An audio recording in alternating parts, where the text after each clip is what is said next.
Melissa Johnson here for episode 78 of Melissa Loves to Talk. Today is May 2nd, 2026.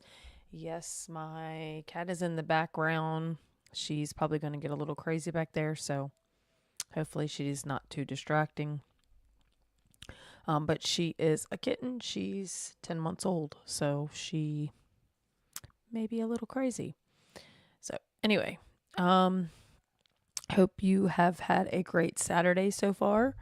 We had a ladies' brunch, and it was discovering what your color is, which I didn't even know that was a thing until a few months ago, that you could actually figure out what your the best colors that you should wear. It was interesting. Everyone didn't get a chance because of the time. It is very time consuming. So 3 names got picked. I did not get picked, and that's okay. Cause I'm thinking about buying one of those kits and doing it for maybe a living, because it seems like something that's pretty popular right now. So we'll see how that goes, but I'm very interested in maybe looking into that. Even if I don't do that, maybe just get a kit and, I don't know, figure out my colors and maybe do a couple people. I don't know. But it was very interesting. It's crazy the things that women do. I know men look at us like we're crazy. We do very odd things to men. But it was interesting to see how color affects your face. So that was interesting. But hope everyone is having a nice day. It is gorgeous weather here right now. It is probably in the upper 60s, maybe low 70s. A nice breeze. It has been gorgeous today.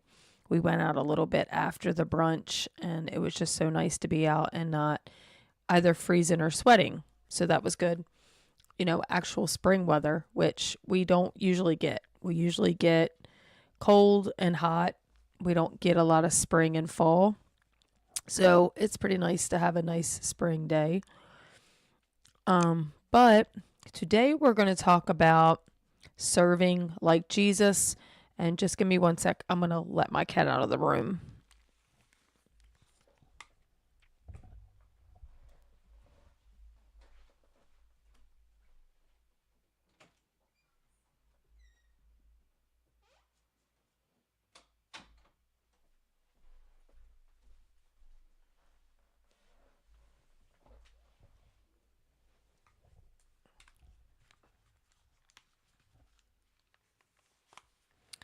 Sorry about that. They all act like they want to be in here until they're in here, and then they want to get out because the dog actually left also. So good for me. I don't have to deal with them jumping on things and knocking things over. So, like I said, today we're going to talk about serving like Jesus. I know I have a servant's heart. So I always want to serve people. That is my love language, is acts of service. So to me is, whatever you say, I don't really care what you say. I care what you do, because that is the thing that makes me feel loved, is people doing things for me.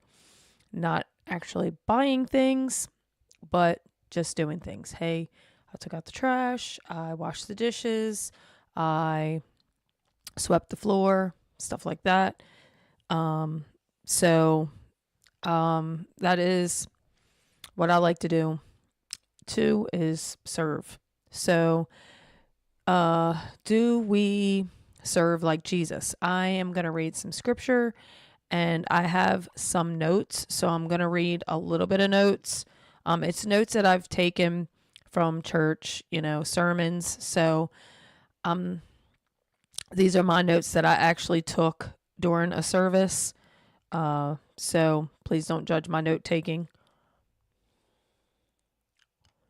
But okay, so Jesus was selfless, a laid down lover. He submitted himself to what God wanted to do with his life. You need to live a life of selfless.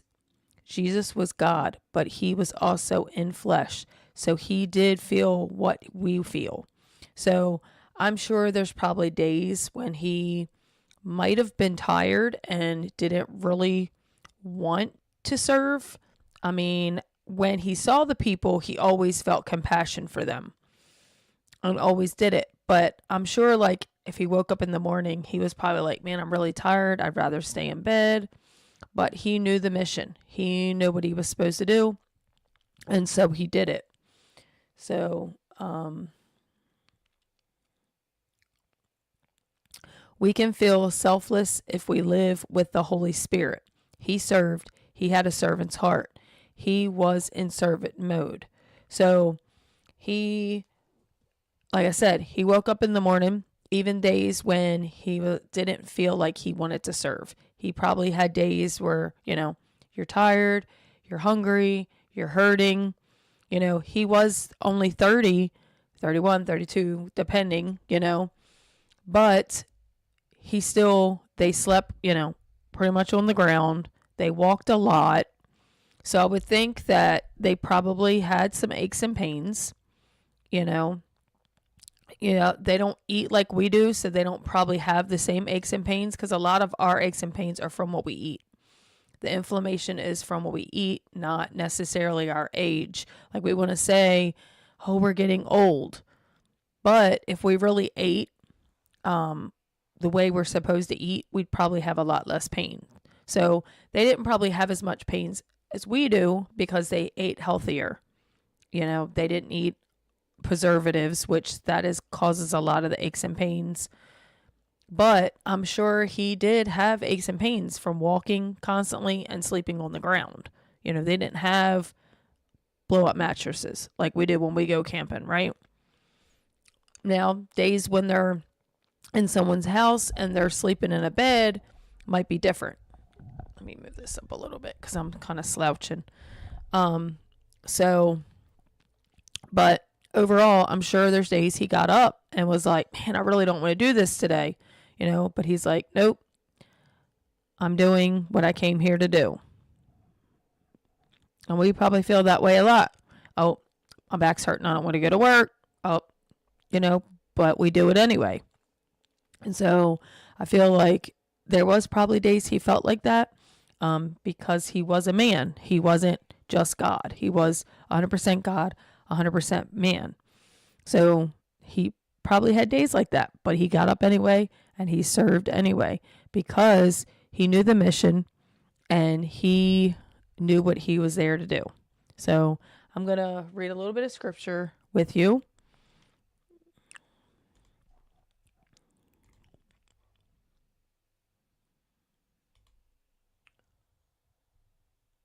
Okay, this is the first one, which is what I was supposed to read first. Sorry. Okay, 1 John 4:16 through 17 emphasizes that God is love, and living in love unites us with God, giving us confidence and boldness in the day of judgment. And this is the actual thing. It says, as so we know and rely on the love God has for us. God is love. Whoever lives in love lives in God and God in them. This is how love is made complete among us, so that we may have confidence on the day of judgment. In this world, we are like Jesus. So there's the, word of love. Be like Jesus. God is love. The passage begins with the foundational truth that God's very nature is love. This is not just an attribute, but the essence of who God is, and it defines how he relates to humanity. Like I said, he always feels compassion when he sees them. Living in love, those who live in love, showing compassion, forgiveness, and selfless care, abide in God, and God abides in them. This mutual indwelling reflects a spiritual union with God, where love is both the evidence and the medium of that relationship. Love made complete. I love this. Verse 17 explains that love is perfected or completed in believers as they practice it. This perfection is not moral flawlessness, but the maturing of love in action, which allows believers to face the day of judgment with confidence and boldness, free from fear. Sorry. Whew, little tongue twister. Being like Jesus. The phrase, in this world we are like Jesus, highlights that living in God's love transforms us to reflect Christ's character. By embodying his love, believers participate in his life, an example demonstrating God's presence in the world. Well, we can do this. This isn't long. Trust in God's love. Recognize that God's love is constant and reliable, forming the foundation for faith and spiritual confidence. Practice love daily. This is so important. Engage in acts of love towards others, which strengthens your connection with God and matures your spiritual life. This is so important. Because like I said, God is love. That is who he is. Face life and judgment with confidence. Understand that God's love is perfected in us, allows believers to live without fear, knowing they are aligned with Christ's example. This passage encourages believers to internalize God's love, express it outwardly, and live boldly, reflecting Christ in their daily lives while trusting in God's ultimate judgment. So, if you're living the way you're supposed to live, you're not going to live in fear that you're doing something wrong, okay? Or what's going to happen when I die. See, a lot of people fear death because they're afraid of what's going to happen when they die. It's not necessarily, a lot of times it is like, man, I don't want to die because I'll miss my family. They'll miss me. A lot of times it is that, but I think it's more like, well, what's really going to happen to me when I die? Am I going to hell? Or people that have no idea. They don't know what's going to happen to them. A lot of people believe in purgatory. A lot of people believe in a lot of different things, but really don't know. So if we're living for Jesus, being like Jesus, staying connected to Jesus, we won't live in fear of what's going to happen next. We know what's going to happen next. Even, do we have doubts? Yes. Do we think other things? Yes. But we should know. No matter what happens, I know what's going to happen next. And so you live like that so that you don't have to live in fear. You stay connected to Jesus. You do what Jesus asked you to do. Sorry. My throat is still crazy. So you're constantly doing the things that God's asking you to do. Be like my son. Be like Jesus. That's what he's asking you to do. Do the things that he would do. That used to be a big thing. What would Jesus do, right? Back in the day, we'd had the bracelets and the necklaces and the shirts. What was it? The 90s. What would Jesus do? WWJD. We had all kinds of merch, right? And that's the way people would live. I don't know what happened to that.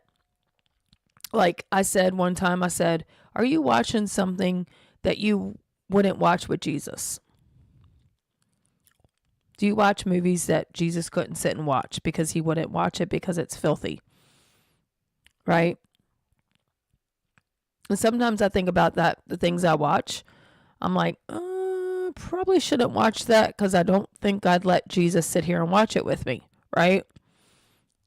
Same way we need to live all the time.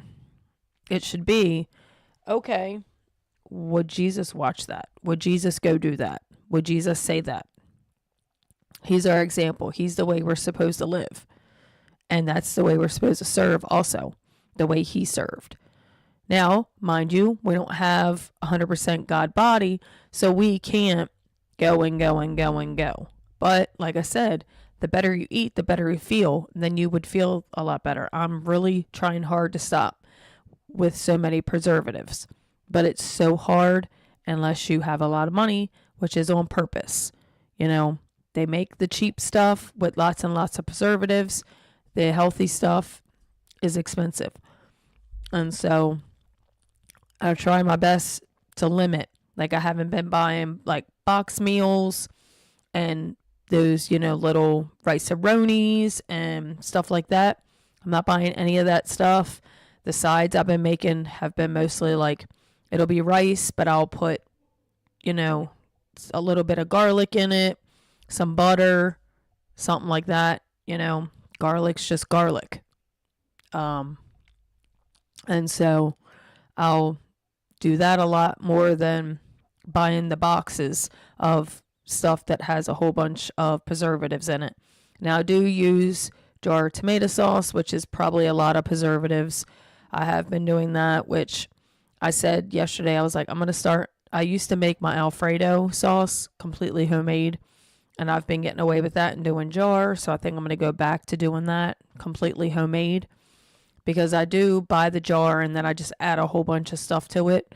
And I'm like, why don't I just make it completely homemade? This is kind of dumb to do it that way. So then it won't have preservatives in it because it's going to be all fresh stuff. So anyway, this is not what this was about, but it's more like understanding, like, somebody that's 30, 35 nowadays is probably in a lot of pain all the time because they're not eating healthy. So you do have to think about, okay, back in Jesus' day, they didn't have a lot of aches and pains because they were eating really good food, because it was fresh food. It wasn't processed and having a lot of preservatives in it. So, yes, he probably didn't get up in the morning and like, oh, everything hurts. I don't want to work. I don't want to do this. So no. But again, like I said, they did walk everywhere. So their feet had to hurt. I can't imagine they didn't have, aches and pains in their feet and legs. So they could have had days where they were just like, oh, today, let's just sit by the fire and do nothing. They may have done that. We don't know. It doesn't say in the Bible that Jesus took off. Well, I guess the Sabbath they took off. So I guess that is a given. But, like most of us work 5-day work weeks. So did they do that? Did they work 5-day work weeks, or did they work 6 and only take off for the Sabbath? Things like that make me wonder. If they did, then they probably were tired. Because even if you eat healthy and you do all the things, you still get tired because you have flesh that gets tired. And you need a rest. So maybe, I don't know. But all this to say is, if we just follow the example of Jesus and do the things that Jesus did, we won't have to be fearful at all of what's going to happen next. So let me read a little bit more scripture for you and give you some more examples and some of my notes. Okay, so he served until the end. He washed the disciples' feet. You need to know who you are in Jesus. He always prepared. So that's the thing, is he always prepared, because we don't know what's coming next. He knew what was coming next, so he was prepared. So that's what I'm saying. If we stay close to him, he does the preparing, and we just go along with the preparation, right? We're just going along with the motion. He's telling us what to do. He's ready. He's got us set up. We just do it. So I have on here the woman with the issue of blood. Okay. So the woman grabbed the hem of his garment and she was healed.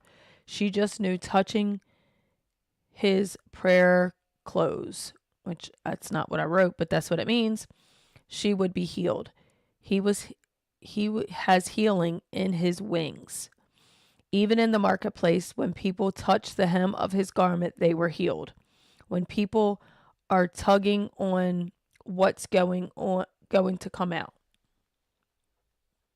When you are in the prayer closet, Jesus will come out. But if you aren't, you will come out. Okay, I got that. I was like, what?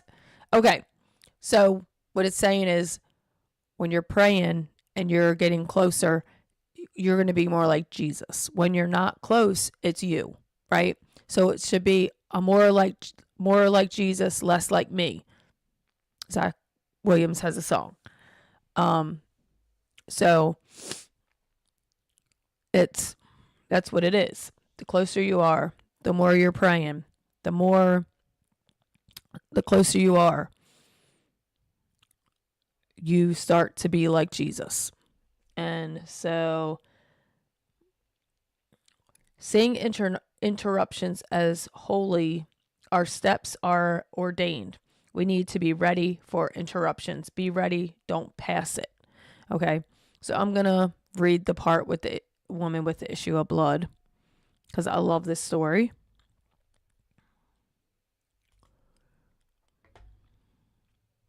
Oh, wait a minute. I think I skipped one, but that's okay. We're just going to read this because I love this story. And a woman having an issue of blood 12 years, which had spent all her living upon physicians, neither could be healed of any, came behind him and touched the border of his garment, and immediately her issue of blood stanched. I guess that's what it is. And Jesus said, "Who touched me?" When all denied, Peter and they there were with him said, "Master, the multitude throng thee and press thee, and saidst thou, Who touched me?" Wow, I didn't realize this was King James. I'm sorry. And Jesus said, "Somebody hath touched me, for I perceive that virtue is gone out of me." So literally when she touched the hem of his garment, he could feel power leave him to heal her. So I find that pretty amazing. I guess because he wasn't paying attention. Like when he's healing people, he knows it, but he wasn't paying attention and it caught him off guard.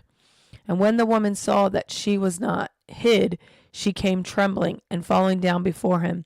She declared unto him before all the people for what cause she had touching him, and how she was healed immediately. And he said unto her, "Daughter, be of good comfort. Thy faith hath made thee whole. Go in peace." Sorry about the King James. I actually would have liked it in a different version, but I'm not going to mess with it. We know what it says. So she had so much faith that he was going to heal her. And he was taken by surprise, which is ironic because he didn't know she was coming. And I think God did that on purpose. I really did, because I think that was to show that he has so much power that you could just touch him. And I love that he didn't know what happened. I think that was on purpose. It was to say he didn't, like, I'm trying to think of what I'm trying to say. So him not knowing that she was about to touch him, he was caught off guard, but she was still healed. I think that's more of like, yes, he didn't know that that was about to happen, and she still got healed. Instead of everybody walks over, "Hey, Jesus, heal my son. Jesus, heal my daughter. Heal me. I have 1,000 demons," whatever, right? And he's prepared. He's like, "Oh, okay. Boom, boom, boom. Everybody gets healed, right? You get healed. You get healed. You get healed." Where this was, he wasn't even prepared, and his power is so powerful that just touching his clothes, she was healed. I also think it was her faith that she got healed, because he says, "Because of your faith, you are healed." Because she didn't feel like she had to even touch his skin. Like a lot of people think we got to lay our hands all over people and they got to feel the heat from our hands or whatever. And she just was like, "I just want to get the hem just the little fringes that hang off his garment. Because he walked with God. He had a relationship with God. He had the Holy Spirit. All of these things that gave him the power. That's why people don't realize that we have that power. That's why when they said, okay, that little thing where everybody said Trump's trying to be Jesus, okay? Again, he didn't look like Jesus, so I don't know where even people got that from. And the way what he said was not really a good response, because we're all supposed to be like Jesus. So really, Trump could heal people. We're all supposed to be able to heal people. So Christians acting stupid like they were acting, I don't understand.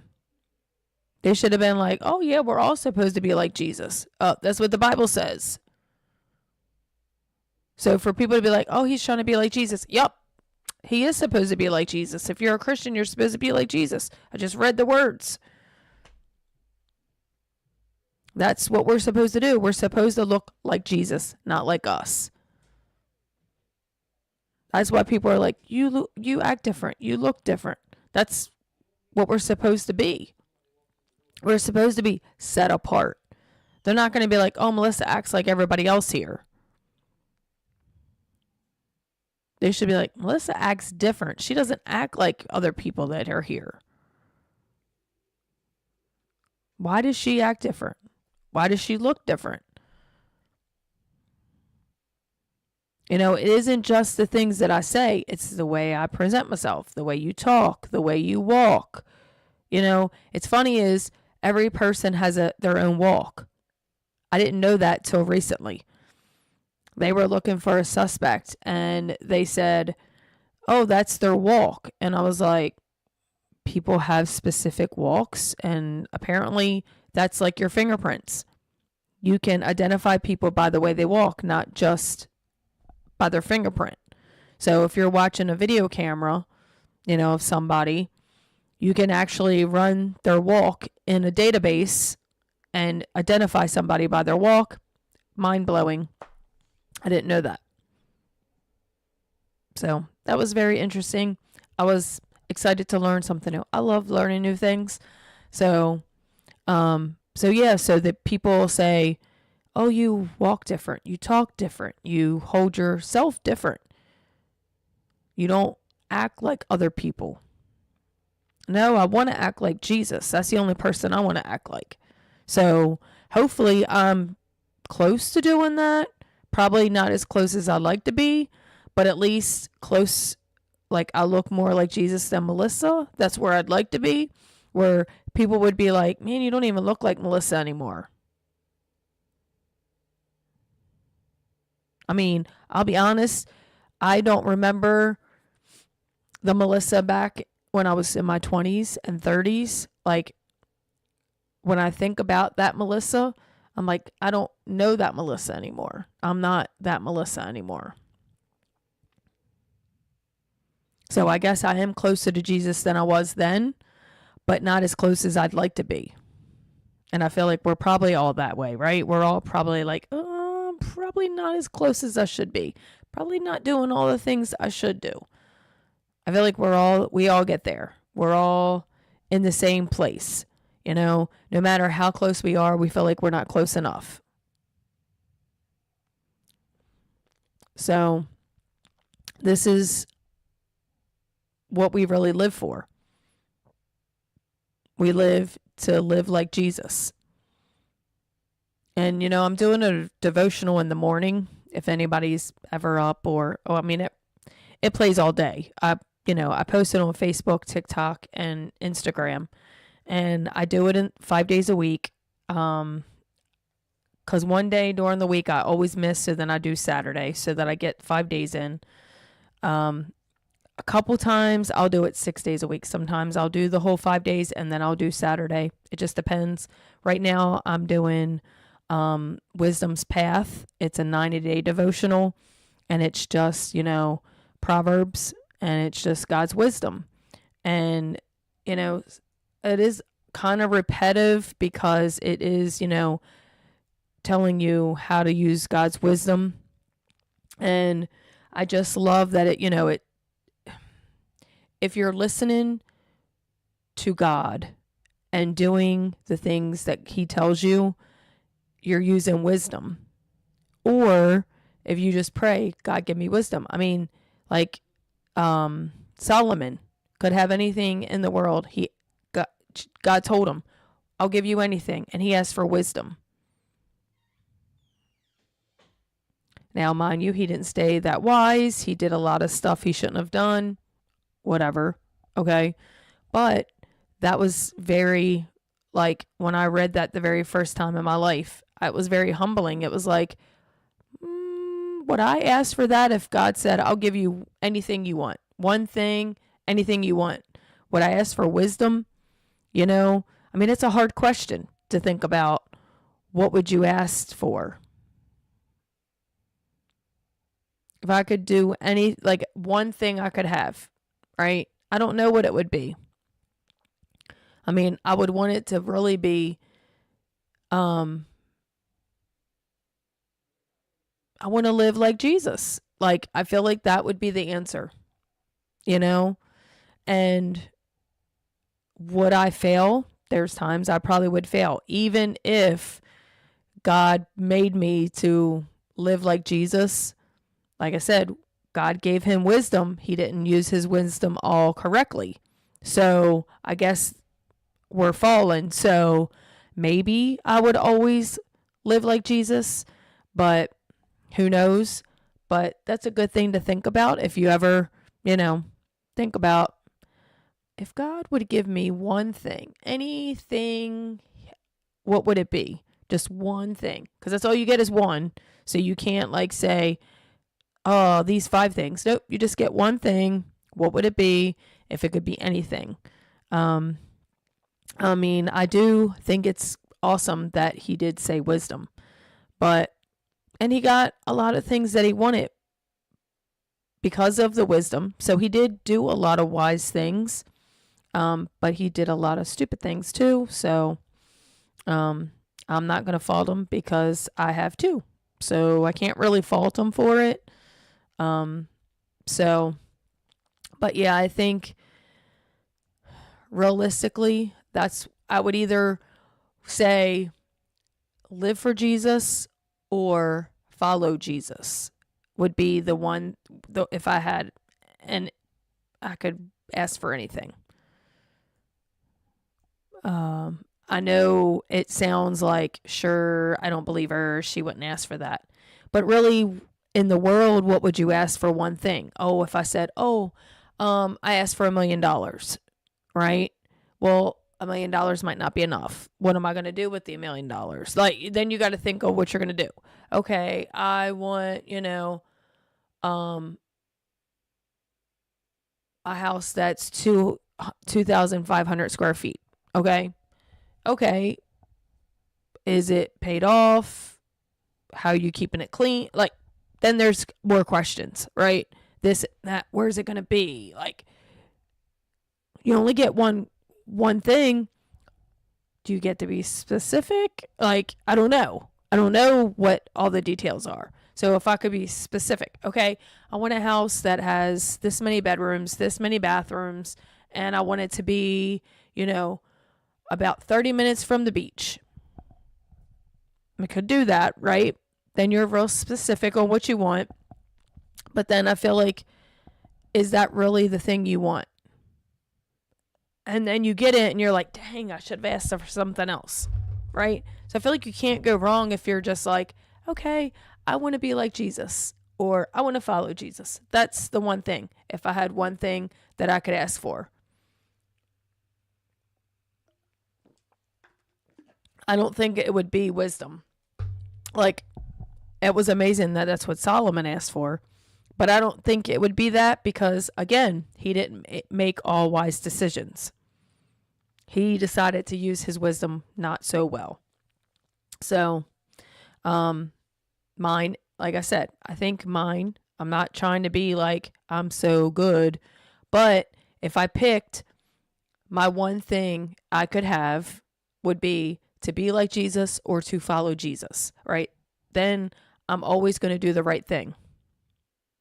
Or, okay, maybe not always, but I guess if it was something God was giving me, I think it would be if I said, the only one thing I'll ever want from you is to be like Jesus. I would probably be like Jesus, right?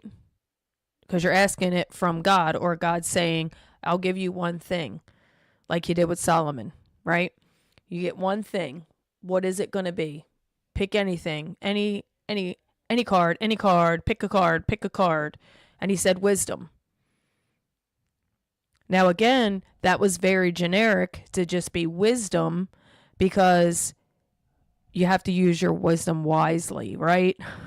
That's funny, but you have to be wise with your wisdom, because if you read the story, he didn't stay with God the whole time, right? He did a lot of stupid things. So he didn't use his wisdom wisely.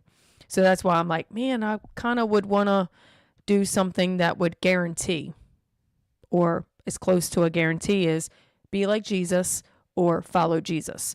Then I'm going to be on the path of doing right. I don't know. Does anybody have any idea? What do you think? This is not what I really, well, no, this has a lot to do with what I'm talking about, because I'm talking about serving like Jesus, but this is being like Jesus, which is pretty much the same thing. So, I did not have notes on this, but, well, I guess I kind of did. He was such a servant. Jesus lived such a servant's life. He washed the disciples' feet. Now, I don't know about you, but I would have a little bit of a problem washing people's feet.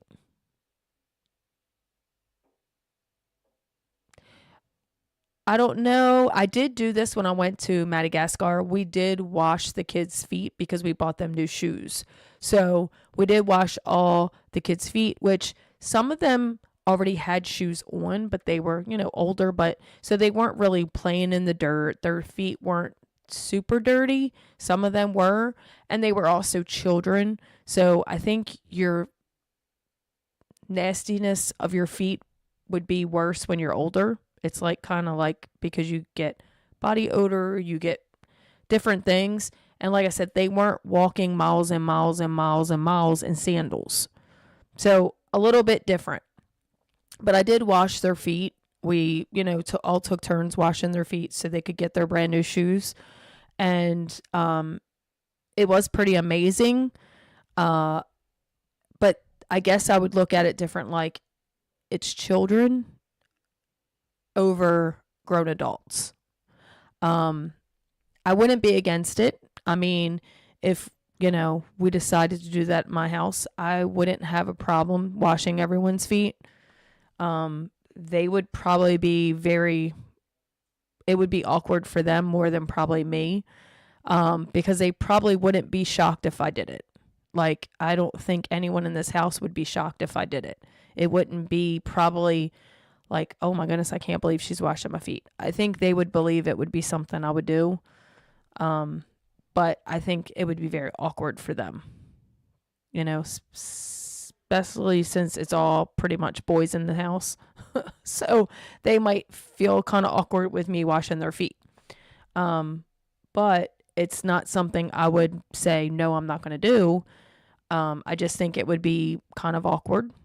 I just, when I watched that scene in The Chosen, I try to think about that, like what it actually was for him to do it, especially Judas. Like, imagine you're washing the feet of someone you know is about to betray you. But that's why I said he had a servant's heart. He was humble. Like, you have to be humble to wash someone's feet. You don't just say, oh, I'm going to wash someone's feet. No, because you're getting down on your hands and knees and you're washing their feet. Like, back in the day when they would shoe shine and people thought that was beneath them. Like, oh, this is a person that's beneath me because they're, on their hands and knees buffing my shoes. Like, you're beneath me. I'm so superior to you. And I feel like that's how some people would be if you started washing their feet. Some people would be like, oh, look at this, nobody, and probably feel like that. Or a lot of people would be like, oh, wow, I can't believe you're washing my feet. Like, wow. They would be humbled by you being humbling, right? Which is really kind of the purpose. Like, you think, well, it is for you to be humbled, but it is in hopes that they would change their heart.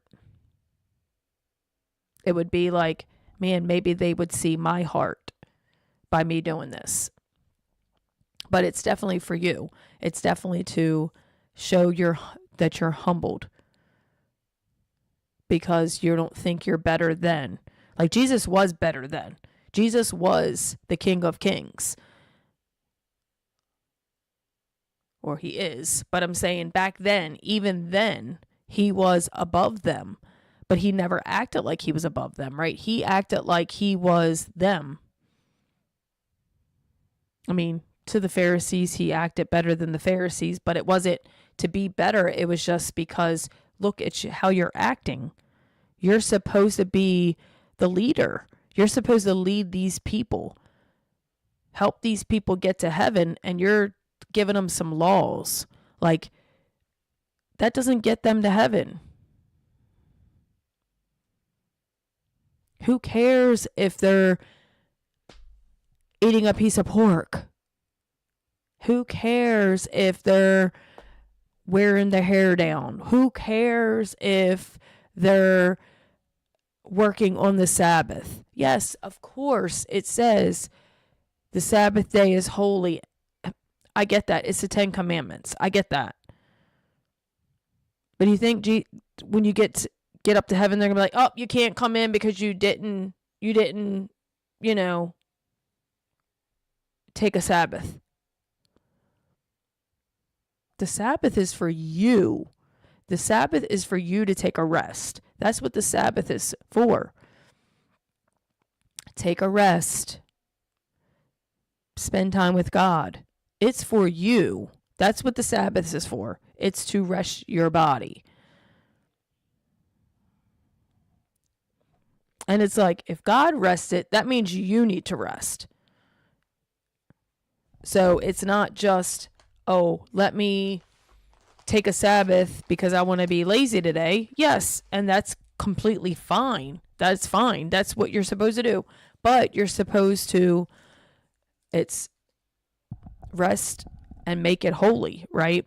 For some reason, I cannot think of the words. Sorry. But it's, it is resting, praying, reading, doing the things that you would normally every day do, but probably a little bit more because you're not spending time doing other things. Your day is more focused on God because you're not working, you're not running to the store, you're not doing all the things that take up all your time. You're devoted to resting and spending time with Jesus. That's what your Sabbath is supposed to be, not doing all these things that take up your time 6 days a week. You have the one day. And I'm speaking to myself here because I don't take actually a real Sabbath. I really don't. Today was kind of my Sabbath because I didn't sleep in, which made me very sad. I woke up at 6 something this morning. I was very sad. I could not go back to sleep. So I got up and I got coffee, but I did fiddle-faddle around. I didn't rush because I had to get to work. I did kind of, just do whatever I wanted to do this morning. I made my little devotional video this morning, and then I laid back down and laid in bed for like 45 minutes, just nonchalantly did whatever I wanted to do. I didn't rush to do anything.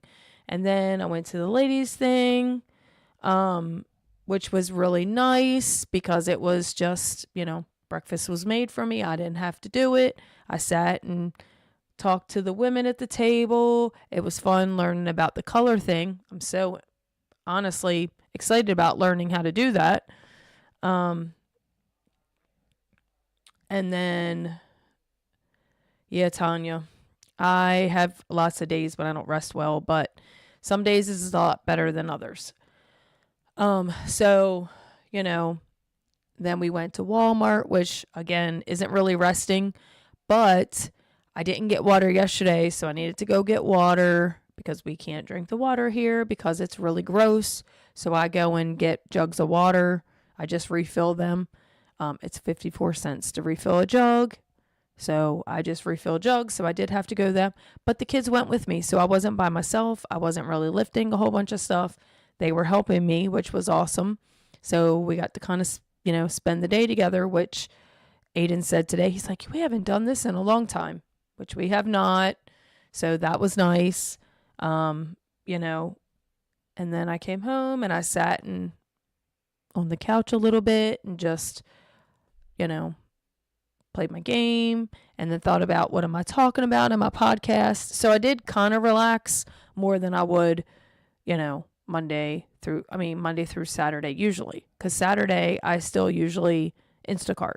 So I don't really rest.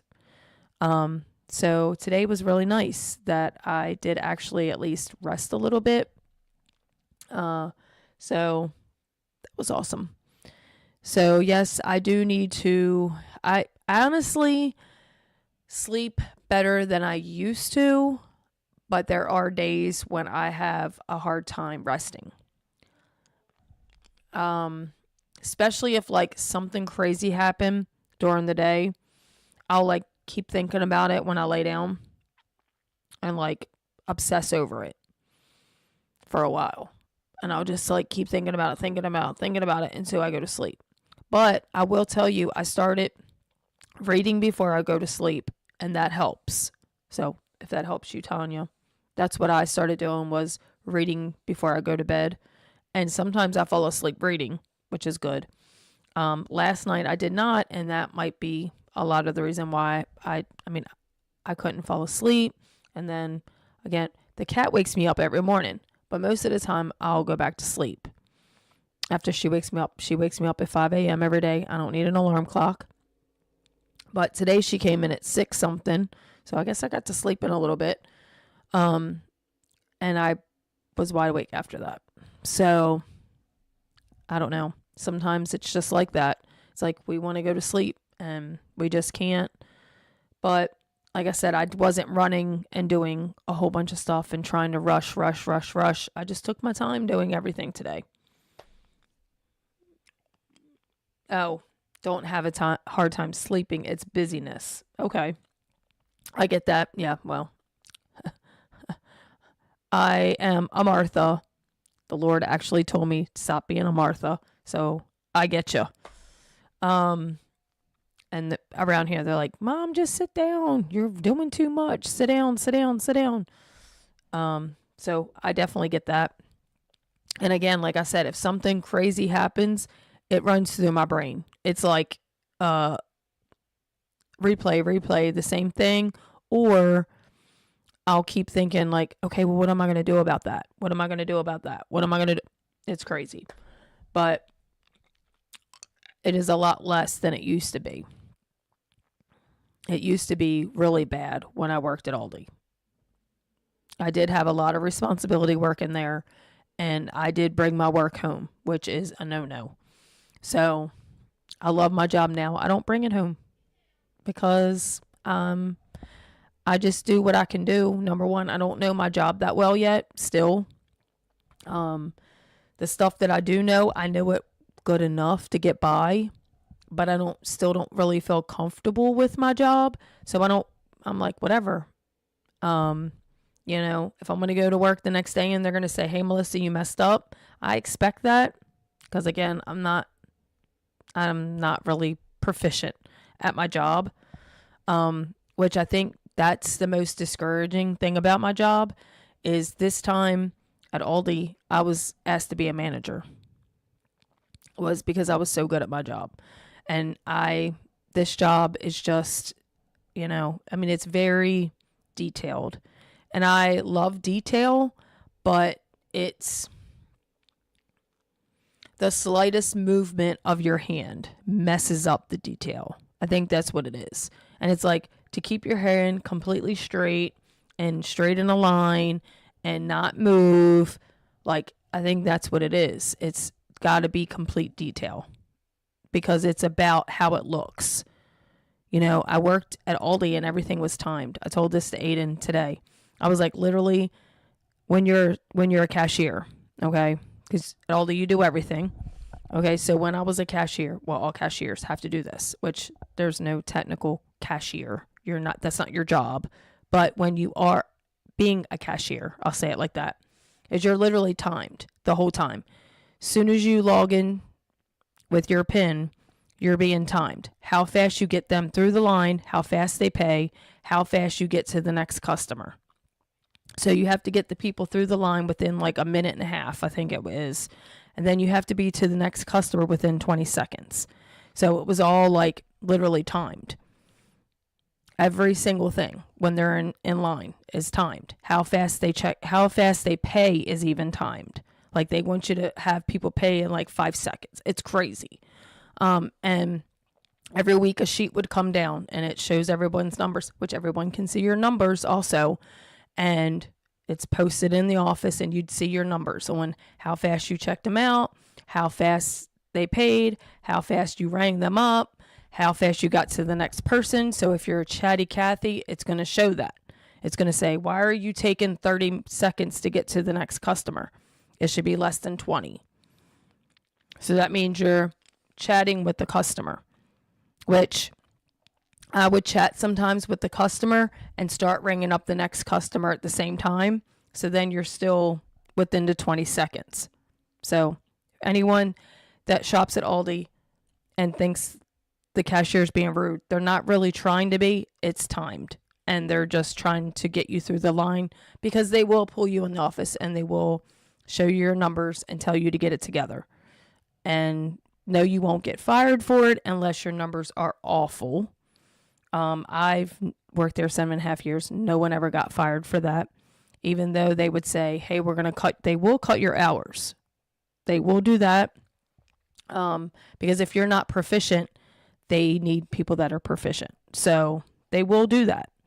But they are not going to fire you for it. I think the only thing they really fire for you is if you are not woke and if you steal. I'll be honest. If you say things that they don't like, they will fire you for it, which first time it ever happened was last year. Was the first time anyone ever got fired for talking about things that they didn't think you should talk about at work. But stealing, people have been fired for stealing. And that was really the only thing they ever fired people for was stealing. Until they decided, we don't want people to talk about God. We don't want people to talk about politics. We don't want people to talk about what we don't agree with. So you get fired for that. So just some little background about me. If you didn't watch my first couple episodes when I talked about where I'd been and where I was trying to go. So my life now is so different because now it's slow down, it's detail. When you lived 7.5 years where it was hurry, hurry, hurry, hurry, hurry. We don't care if you break stuff. We don't care if it's messy. We don't care. Just get it done. To be nice and slow. It's quality over quantity. Right? So that's what my boss always tells me. Well, she's like the leader. She's not really my boss, but the leader. And she'll say, I guess technically she's my boss. Okay. So she always says it's quality over quantity. So it's not about how fast you get done. It's how nice it looks. And she's very OCD. So she notices stuff, the littlest things. So I'm always like, oh my gosh, I wonder if she's going to say something about this. I always do it. I'm like, if she's going to say something, I'm just going to start over because she's probably going to tell me to fix it anyway. So it's a big difference for me to change my brain, because even the job I had before Aldi, I was a server. So a server, again, you're hurry, hurry, hurry, hurry. Faster you can get people served, faster you can get their food. That's what they want, right? Hurry, hurry, hurry, hurry. And I worked in a place where you had to bust the table, seat the door, cashier makes shakes, plate the food sometimes. You had to do everything. So it was hurry, hurry, hurry, hurry. Faster, faster, faster. You're not going fast enough. To a place that, all right, slow down. We just needed to look neat. We want it to look presentable. And that's what it's about. It's how it looks. So, big difference for me. Sorry, squirrel. I went off onto a whole thing. But I just wanted to say is, when you're used to being busy, busy, busy, busy, busy, you need to learn to slow down and take time and relax. I know Jesus cared and did a lot of things. He was always doing things, but he observed the Sabbath. So we need to observe the Sabbath. And again, like I said, I'm pointing both fingers back at me. I'm not trying to point fingers. Many of you probably do the Sabbath. I have no idea. I don't know who's watching. I don't know who's going to watch. I don't know people's business. I just know that the Sabbath is for you, not as a law, right? It's more of, you need to take a break. You need to relax. You need to spend time with God. Take the time. You need to relax and be with Jesus, right? It's for you. It's not a law to tell you you better. It's not. It's really for yourself. So I am going to be finished because it's 6:36 and we have not eaten dinner. I still have to cook dinner. So I'm going to stop there, especially because I'll just keep rambling on. Why do you think it's called Melissa Loves to Talk? Because I do love to talk. So I'm going to leave it there. Tomorrow, I'm sure my message tomorrow, or I don't even know what to call this, my episode will probably be something that the pastor talks about tomorrow, because that seems to be the way it goes on Sunday, is I'm in church and the Lord just starts downloading stuff. And I just usually use that. I doctor it a little bit. He's talking about the Holy Spirit, so probably not a bad thing to do an episode on. What I talked about today was kind of like that because it was healing. So, I don't know. Like I said, I don't have a script. I don't really usually use notes. I did use notes today. Today was the first time I actually really used notes, but only because I wanted to have some background on what I was talking about. Like, I didn't want to just read the scriptures and not have really some background information. And like I said, that was my notes that I took in service one week.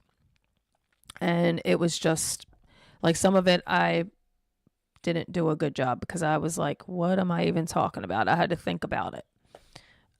But I thank you so much for watching. Please like and share. Please follow me on all platforms. I think I'm on everything. Well, I'm not on Truth Social and I'm not on Threads, but I think I'm on everything else. So you can find me anywhere. I never got on Truth Social, which I probably should. But I've just never, I know there was like a waiting list, and so I never got into it once the waiting list, I just never really got into it, but I am on everything else. So if you want to follow me, I do the devotionals, like I said, 5 days a week. They're usually about 4 to 8 minutes. It depends. I keep them under 10 because then I can't post them on TikTok. So I keep it under 10 minutes. And the one I'm doing right now, it's pretty self-explanatory. I just try to add a little bit into it, so it makes it about 5 to 7 minutes. It really is about as long as it ever goes. So if it's something you would be interested in looking into. It's on, like I said, TikTok, Instagram, Facebook, and it's about Proverbs. So if it's something you feel like you could get something of, I mean, I feel like we could all use some wisdom. And I thank you so much for supporting me in any way that you do.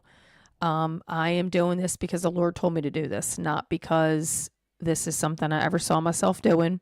And I just want God to use me however He wants to use me.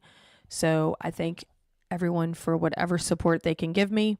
And I thank you so much. I hope that you have a blessed and safe evening. Enjoy your family this evening. If you live alone, call someone and talk to them. Enjoy spending time with someone. However, we're not meant to live alone or not live alone. You can live alone. That's your prerogative. I don't know what that's like. I've never actually lived alone, so I don't know what that would be like. But do life alone is what I meant. You can live alone. That's fine. But you're not meant to do life alone. So don't be lonely. Have a friend, have someone that you do life with, however that is for you. So thank you so much, and I hope you have a blessed evening.